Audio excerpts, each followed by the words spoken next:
এই wonton, samosa, role এগুলো তো আমি প্রায় সময় বানায় রাখি, সব সময় বানায় রাখি। এইভাবে সুন্দর করে একটু হালকা ভেজে নিয়ে ঠান্ডা করে যদি ফ্রিজে রাখা হয় তাহলে 2-3 মাস পর্যন্ত থাকে, নষ্ট হয় না সহজে।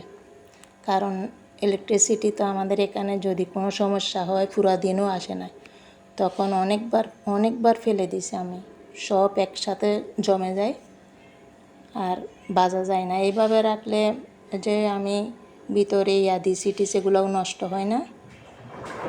এগুলা 1-2 মাস সুন্দর করে এয়ারটাইট বক্স করে রাখলে ডিপ ফ্রিজে 2-3 মাস পর্যন্ত রেখে খাওয়া যায়।